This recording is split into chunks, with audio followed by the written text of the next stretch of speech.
It is time now to bring in our first guest of the day on the Truck Center Company's hotline, Coach Scott Polacek of the Howells-Dodge Jaguars. Coach, thanks a lot for taking some time with us today. Hey, thanks a lot, man. It's a big pleasure to be on the radio with you guys. Oh, we have video too, Coach. We'll show some of that a little bit later on. But I gotcha. In any effect, 21-3 on the season. Obviously, another great year for you guys. What would you count as some of your highlights for this season?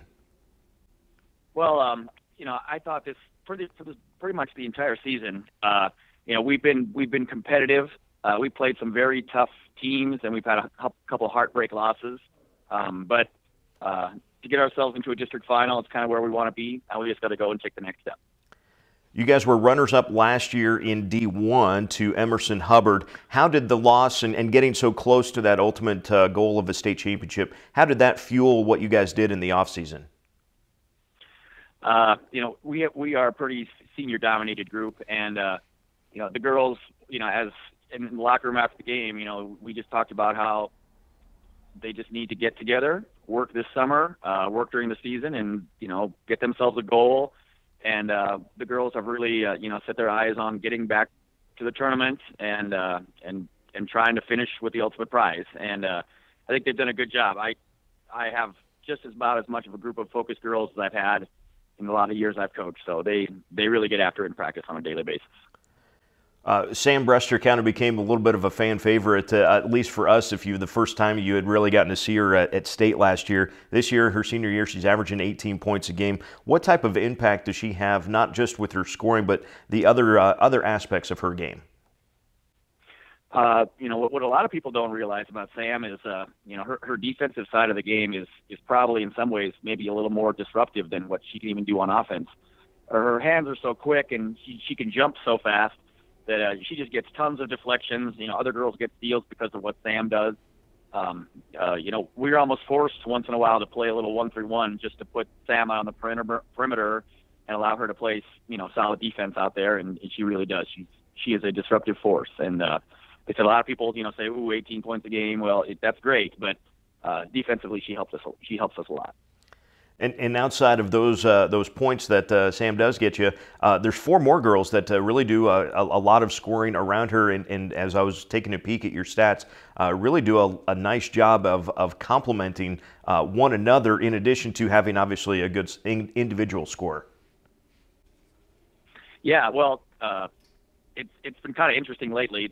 Macy Kohanic has been coming off the bench and has been really a real spark for us. She's quick on defense, and she's been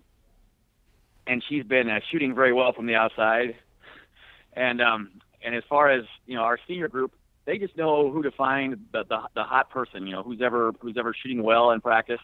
We've been hitting that person really good in the game, and they've been knocking down threes. So our balance the last two games has been the story. Sam hasn't scored 18. The team together has done a good job. So last year you guys are in the D1 final, and this year up into C2. Has there been a noticeable difference in your play or any styles that you've come across yet? Well, we talked about it at our spring meeting that the C2 there's just more kids. There's more talent. It's the step as you go up, and we know what lies ahead of us at the state tournament. Obviously our regular season schedule didn't change much. We picked up Columbus SCOTUS, and that was a good ad for us, competition-wise. Just the man-to-man tends to be a little more intense in Class C2, and so you got to be ready. You got to do a better job of sealing your girl off. If you don't, it turns into a turnover, and so we've just had to kind of up our game offensively, I think, to be able to compete with the more aggressive level that we see here, just up one notch. So. You're one step away from Lincoln and getting back there again. Twin River is the opponent for your district final. What's the scouting report for the Titans?